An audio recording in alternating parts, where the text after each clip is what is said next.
Hello students, शुरू करेंगे आज नेक्स्ट चैप्टर 4 है ये। चैप्टर का नाम है forms of business organisation. Forms of business organisation के अंदर काफ़ी सारे चैप्टर्स पढ़ने को मिलेंगे हमें आगे। अभी हम लोग फर्स्ट चैप्टर आज करेंगे इसका, सोल प्रोप्राइटरशिप या सोल ट्रेड भी बोल सकते हैं इसको हम लोग। तो इस टॉपिक को शुरू करने से पहले हम लोग चैप्टर में एंटर होने से पहले हमें इसका ओवरव्यू ले लेना चाहिए। किस चीज़ का ओवरव्यू लेना है हमें? फॉर्म्स ऑफ बिजनेस ऑर्गेनाइजेशन का। What is the meaning of forms of business organisation? तो आइए जानते हैं इसके बारे में। Forms of business organisation are related with the ownership, and the ownership is a legal concept which determine the authority and the responsibility of the owner. The authority and responsibility of the owner, it is keep changing along with the changing ownership of the changing form of the ownership. जैसे जैसे form change हो जाती है ownership की, आप soul trade से partnership की तरफ जाते हैं, पार्टनरशिप से जॉइंट हिंदू फैमिली या जॉइंट वेंचर या जॉइंट स्टॉक कंपनी की तरफ जाते हैं, वैसे वैसे जैसे जैसे आपकी ओनरशिप चेंज होती है वैसे वैसे responsibility and authorities of the owner keep on changing. तो इसको डिटेल में स्टडी करने से पहले थोड़ा सा ओवरव्यू लेते हैं इस चीज़ का। There are major 3 types of forms of business organisation. First private sector, फिर public sector and then joint sector. Private sector का मतलब the sector, the organisation which are under the control of private individual, and public sector, it is related with the public interest, those business organization which are of public interest, जहाँ पे public की interest के लिए काम किया जाता हो, and which are under the control of the government, which is run and controlled by the government. and joint sector का मतलब joint के नाम से ही क्लियर है, joint मतलब इन दोनों का मिक्सचर, कि ऐसा सेक्टर जहाँ पे कुछ हिस्सा प्राइवेट हाथ में है और कुछ हिस्सा सरकार के हाथ में है। ठीक है, अभी हम लोग पब्लिक और जॉइंट सेक्टर को डिस्कस यहाँ पे नहीं कर रहे हैं, हम लोग प्राइवेट सेक्टर की बात करेंगे, क्योंकि आने वाले कुछ चैप्टर्स इन्हीं पे बेस्ड हैं। जैसे हम आज शुरू करेंगे सोल प्रोप्राइटरशिप, फिर जॉइंट हिंदू फैमिली बिजनेस, फिर पार्टनरशिप, फिर जॉइंट वेंचर, फिर जॉइंट स्टॉक कंपनी, फिर कोऑपरेटिव सोसाइटीज़। देखा जाए तो 1 2 3 4 5 6 there are 6 chapters on the basis of private sector. तो पहले इसी को डिस्कस करेंगे हम लोग यहाँ पे। प्राइवेट सेक्टर और पब्लिक सेक्टर में, प्राइवेट सेक्टर की बात हम कर रहे हैं। प्राइवेट सेक्टर्स 2 सेगमेंट में डिवाइड है, एक नॉन इनकॉर्पोरेटेड सेक्टर और इनकॉर्पोरेटेड। नॉन इनकॉर्पोरेटेड यानी कि नॉन रजिस्टर्ड। इनको रजिस्टर्ड कराना ज़रूरी नहीं है, जबकि यहाँ पे इनको रजिस्ट्रेशन कराना ज़रूरी होता है। आप सोल प्रोप्राइटरशिप यानी कि सोल ट्रेड ओपन करना चाहते हैं, खुद की दुकान ओपन करना चाहते हैं, तो रजिस्ट्रेशन की रिक्वायरमेंट नहीं है।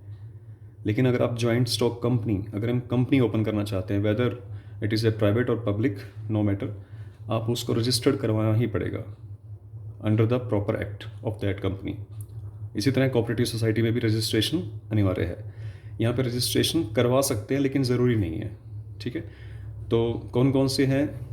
Non incorporated organisation, sole proprietorship जो एक व्यक्ति चलाता है, जॉइंट हिंदू फैमिली बिजनेस जो पूरी हिंदू फैमिली चला रही होती है, पार्टनरशिप जिसमें एटलीस्ट 2 पर्सनस आर रिक्वायर्ड, कम से कम 2 व्यक्ति चाहिए, 2 से ज़्यादा भी हो सकते हैं, 2 से ज़्यादा कितने भी हो सकते हैं वो डिपेंड करेगा नंबर ऑफ मेंबर्स पे, उसकी कंडीशंस हम लोग बाद में पढ़ेंगे। Joint venture with the collaboration of 2 persons and 2 organisation. और इधर से जॉइंट स्टॉक कंपनी इनकॉर्पोरेटेड की अगर हम बात करें तो जॉइंट स्टॉक कंपनी जिसमें प्राइवेट कंपनी, पब्लिक कंपनी, ये सब आएंगे, और कोऑपरेटिव सोसाइटीज़ जो मेंबर्स के लिए वर्क करती है, मेंबर्स के लिए जो उनको शुरू करते हैं मेंबर्स, कोऑपरेटिव सोसाइटीज़।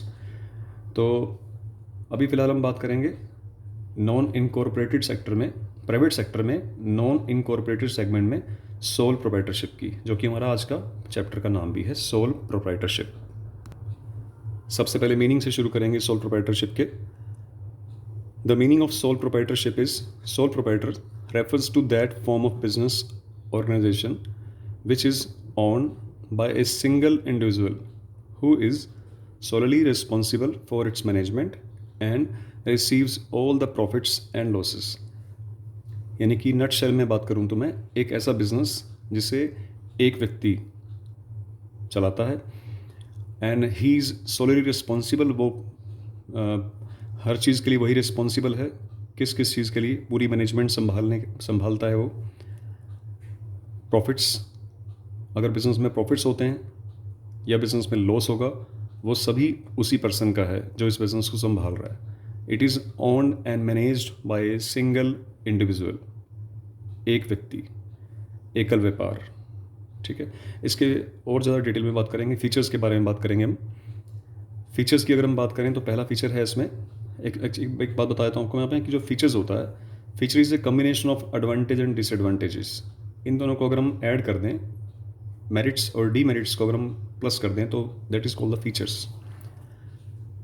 मैं अगर किसी व्यक्ति के बारे में बात करूं कि किसी व्यक्ति की फ़ीचर्स के बारे में अगर आपसे बात की जाए कि हाँ बताइए, आप बताइए उस व्यक्ति के फ़ीचर क्या हैं, तो अब उसके कुछ 2 या 3 मेरिट्स गिनाएंगे, तो कुछ 1 या 2 डीमेरिट्स भी गिनाते हैं। वो बहुत अच्छा दोस्त है, ये उसकी मेरिट है, लेकिन वो लेट लतीफ़ है, ये उसके डीमेरिट है, लेकिन वो उसके फ़ीचर्स हैं, दोनों ही उसके फ़ीचर्स हैं। तो feature is a combination of merits and demerits. जब हम एडवांटेज और डिसएडवांटेज की बात करते हैं, एडवांटेज और लिमिटेशन की बात करते हैं, मेरिट्स और डीमेरिट्स की बात करते हैं, तो वहाँ पे हम लोग इवेल्युएट कर रहे होते हैं। It is called the evaluation. ठीक है, अब फीचर्स की बात करेंगे। पहला फीचर है सोल ट्रेड का इंडिविजुअल ओनरशिप, यानी कि एक व्यक्ति की ओनरशिप है यहाँ पे। Only one person is running the business, so this is the first important characteristics of the sole trade, that it is owned and managed by only one individual, which means that he is the sole owner of the all assets and all the resources of the business. Next है soul management. Soul management मतलब यहाँ पे यह है कि जो person, जो individual ownership की बात कर रहे थे, he is the only manager, he is the owner as well as the manager of the firm. उसे कोई भी डिसीजन लेना है अगर, तो उसे किसी की राय लेने की ज़रूरत नहीं है, वो अपना डिसीजन खुद ले सकता है।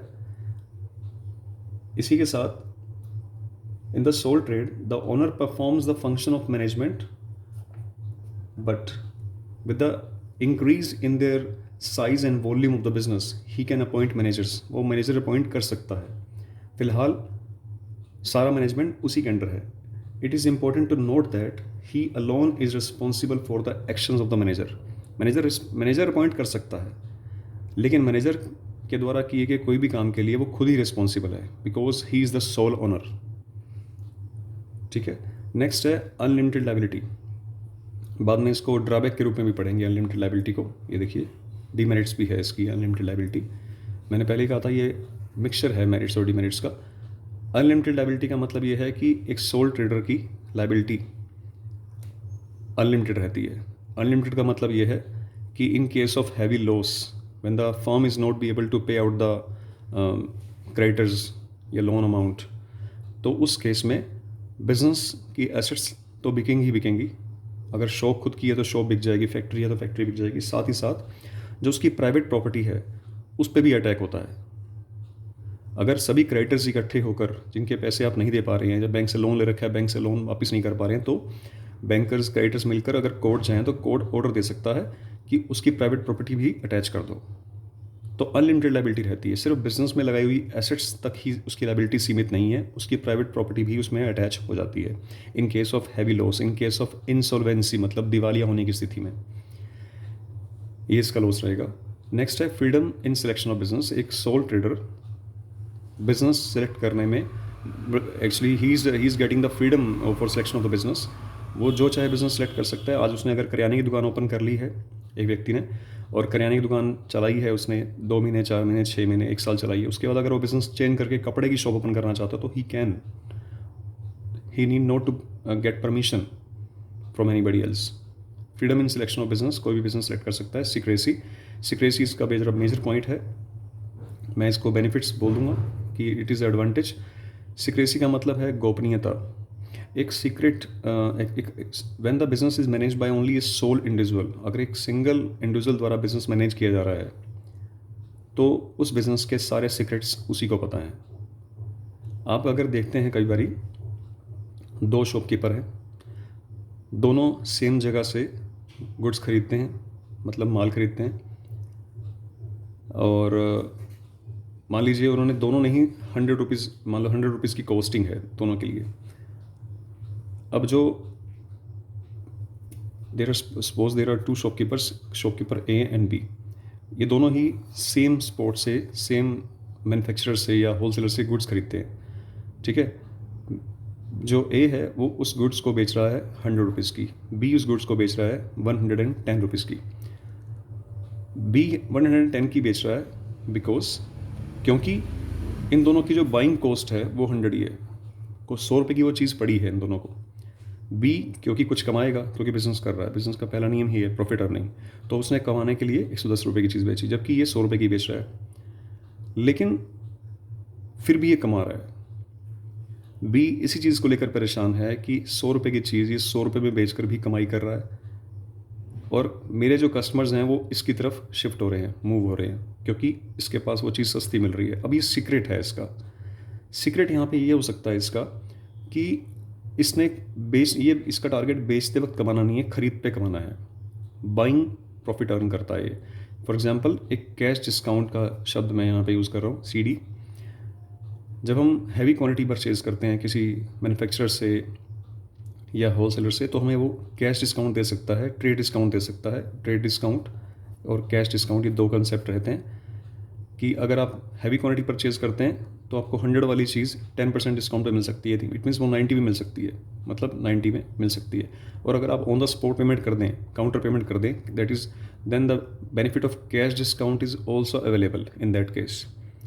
अगर तुरंत भुगतान कर दें उसका तो कैश डिस्काउंट का बेनिफिट भी मिलता है, और अगर हैवी अमाउंट परचेज करें तो ट्रेड डिस्काउंट का बेनिफिट मिलता है। तो इस तरह के बेनिफिट्स लेकर मान लीजिए 90 का भी उस कैश डिस्काउंट की अगर हम बात करें, इसमें से भी उसको 9 रुपये की या 10 रुपये की छूट मिल गई है, तो उसको वो चीज़ जो है वो बहुत सस्ती पड़ रही है, तो इसलिए वो 100 रुपीज़ में सेल आउट करके भी कमा रहा है, जबकि इसको ये सीक्रेट नहीं पता। तो सिक्रेसी रहती है एक सोल ट्रेडर में। अगर हम बात करें पार्टनरशिप की, अगर हम बात करें कंपनी ऑर्गेनाइजेशन की, वहाँ पे सिक्रेसी थोड़ी थोड़ी लूज़ हो जाती है।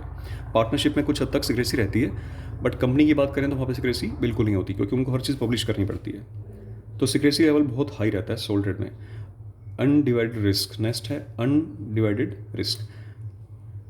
अगर हम बात करें प्रॉफिट की, यहाँ पहले भी लिखा हुआ है कि he is only responsible, he is solely responsible for its management and receives all the profits and losses. जब सारे प्रॉफिट उसके हैं बिजनेस में होने वाले, तो ऑब्वियस है उसके लॉस भी उसी के हैं।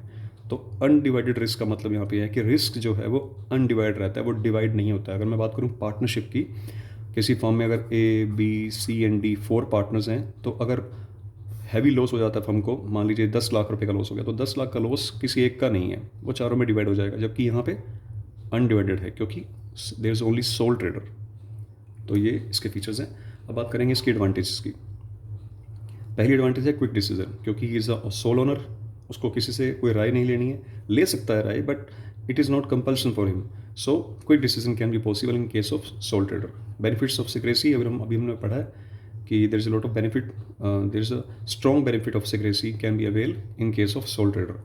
नेक्स्ट है डायरेक्ट मोटिवेशन। डायरेक्ट मोटिवेशन का यहाँ पे मतलब ये है कि जो भी है वो बिजनेसमैन का ही है, उसी सोल ओनर का है। अगर उसे लगता है कि बिजनेस में प्रॉफिट हो रहा है, तो डेफिनेटली वो ज़्यादा इन्वॉल्वमेंट दिखाएगा अपनी। सुबह 6 बजे दुकान खोल लेगा अपनी, और रात को लेट तक दुकानदारी करेगा अपनी, खाना भी दुकान पे मंगवा लेगा।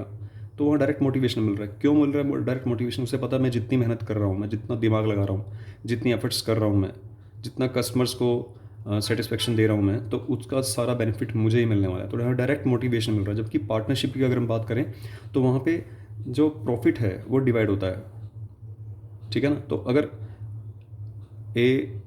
अगर ज़्यादा मेहनत कर रहा है, सुबह जल्दी दुकान खोल रहा है, भाग दौड़ कर रहा है, बी मार्केट संभाल रहा है पूरी मार्केट, और सीओडी अगर कुछ भी नहीं कर रहे हैं, फिर भी वो हिस्सेदार बन जाएंगे उस प्रॉफिट के। तो यहाँ पे डायरेक्ट मोटिवेशन नहीं मिल पाता इन केस ऑफ पार्टनरशिप, यहाँ मिलता है। लिमिटेशन की अगर हम बात करें, यानी कि डीमेरिट्स की, तो देखिए सबसे पहला है लिमिटेड रिसोर्सेज ऑफ कैपिटल। क्योंकि सिंगल पर्सन है तो उसके पास यहाँ रिसोर्सेज ऑफ कैपिटल लिमिटेड रहेंगे।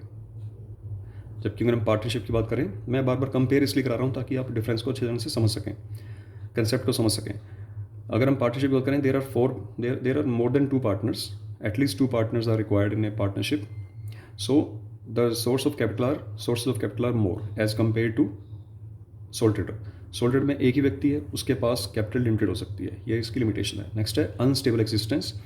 अनस्टेबल एग्जिस्टेंस का मतलब है कि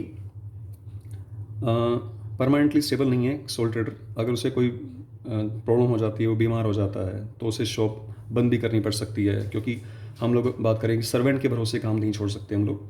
या उसका बेटा अगर है, अगर वो छोटा है तो वो नहीं संभाल पाएगा, अगर बड़ा भी अगर उसको नॉलेज नहीं है तो फिर दिक्कत हो जाएगी। तो अनस्टेबल एग्जिस्टेंस है। और अगर भगवान ना करे सोल ट्रेडर की डेथ हो जाती है तो बिज़नेस ऑटोमेटिकली शट डाउन हो जाता है। जबकि ऐसे चांसेस अदर बिजनेस में कम रहते हैं, पार्टनरशिप में या कंपनी सेक्टर में तो बिल्कुल होता ही नहीं है। Unstable existence. नेक्स्ट है अनलिमिटेड लाइबिलिटी। ये हम पहली बात कर चुके हैं कि it is the feature also and it is the limitation, कि in case of heavy losses the private property is also attached to pay out the liabilities in the market. ठीक है, तो ये इसकी लिमिटेशन रहेंगी। तो ये सोल ट्रेडर था, सोल प्रोप्राइटरशिप। अभी नेक्स्ट वीडियो लेक्चर में हम लोग करेंगे next chapter, joint Hindu family business. तब तक के लिए थैंक यू।